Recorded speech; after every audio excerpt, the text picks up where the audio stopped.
Sir English ಚೆನ್ನಾಗಿ ಮಾತಾಡ್ತೀರಾ, ನಮ್ಮಂಥ ವಿದ್ಯಾವಂತರಿಗೆ ನೀವು ಸ್ಫೂರ್ತಿ ಸರ್. ಇಂಗ್ಲೀಷ್ ಅಲ್ರಿ, ನಾನು ಏನೂ ಮಾತಾಡ್ತಾನೆ ಚೀನಾನ. ಚು ಹಮ್ಕೋ ಹಾಚ್ಕೊಟ್ಕೋ ಹಾಂಬ ಚಿಕ್ಕೋ ಚೀನಾ ಹಾ ಪುಂಚ್ಕೋ ಹಾ ಚು ಹಾಚ್ಕೊಂಡ್ಕೊ ನ್ಯೂಟ್ಕಾವ್ರೆ ಹೋಗ್ತಾರೆ ಹಾಚ್ಕೊಂಡು ಹೊಂಡ್ಕೊಂಡ್ರೆ ಚೋನ್ ಚೋನ್ ಚೋನ್ ಚೋನ್ ಚೋನ್ ಚೋನ್ ಚೋ ಹುಡಿಕ್ ಟಾಕ್ ಚಿಕ್ ಹಾಂ. ಹಿಂಗಂದ್ರೆ ಏನಂದ್ರೆ ಒಂದು ಒಳ್ಳೆ ನಾಗರಹಾವು ಇರ್ತೈತಿ, ಅವ್ರು ಹಿಡ್ಕೊಂಬಂದಿರ್ತಾರೆ. ಆಕೆ ರಾಜ್ಕುಮಾರಿಗೆ ಅದ ಬೇಕಾಗಿರ್ತೈತಿ. ಅದ್ರೊಳಗೆ ಒಂದು ಕಪ್ಪಂದು ಒಂದು ಇದು ಇರ್ತೈತಿ, ಬೋಟಿ ಅಂತ, ಅದಕ್ಕೆ ವಿಷಗಟ್ಟು ಅಂತ ಇರ್ತೈತಿ.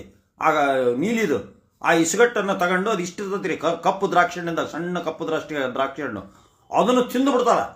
ತಿಂದು ಕೂಡಲೇ ಹೋಟ್ಲ ದೊಡ್ಡ ಸ್ಟಾರ್ ಹೋಟ್ಲ್ನಾಗ ಆಕೆ ದೊಡ್ಡ ಮಹಾರಾಣಿ, ಅವು ಆಕಿಗೆ ಆ 4 ಮಂದಿ ಸೇರಿ ತಿನ್ನಿಸ್ತಾರ್ರಿ. ತಿನ್ನಿಸಿ ಅದಕ್ಕೆ ಕರ್ಕೊಂಡು ಹೋಗ್ತಾರ, ನಾವು ಹೊಂಟು ಬಿಡ್ತಾಳೆ ಆಕೆ ಅವ್ರ ಜೊತೆಗೆ, ರೂಮ್ಗೆ ಹೋಗ್ಬಿಡ್ತಾಳ್ರಿ 4 ಮಂದಿ ಜೊತೆಗೆ. ಅದು ತಿನ್ನಿಸಿದ್ರೆ ಮಾತ್ರ ಅದು ಅಂದ್ರೆ ಅದು ಎಷ್ಟು ಬೆಲೆನೋ ಏನೋ ಗೊತ್ತಿಲ್ಲ. ಜೀವಂತ ಹಾವ್ರಿ, ಜೀವದ ಹಾವನ್ನ ಹಿಂಗೆ ಹಿಡ್ಕೊಂಡು ಅವನು ಹೊಂಚೋ ಹೊಂಚೋ ಹೊಂಚೋ ಹೊಂಚೋ ಅಂತ ಹೇಳಿ ತಗೊಂಬಂದು ಅದೊಂದು ಹಾವಿನ 1/3 ಭಾಗದಾಗ ಇರ್ತೈತಿ. ಹಾವನ ಇಷ್ಟೈತು ಉದ್ದ ಹಾವು, ಅದು ಈ ಭಾಗದಾಗ ಇರ್ತೈತಿ. ಇಲ್ಲಿ ಹೋಗಿ ಕೊಯ್ದು ಅದ್ರ ತೆಗೆದು ಹಿಂಗೆ ವಿಷ ತೆಗಿತಾನ. ಆಕೆ ಹಂಗೆ ತಿಂದಕ್ಕೆ ಹೊಂಚೋ ಹೊಂಚೋ ಹೊಂಚೋ ಮೈಯಾಗ ಉಕ್ಕಳಗತ್ರಿ ದೇವ್ ಬಂದಾಗ ಮಾಡಾಕತ್ ಬಿಡ್ತಾಳೆ ಆಕೆ, ಚೀನಾದಕ್ಕೆ.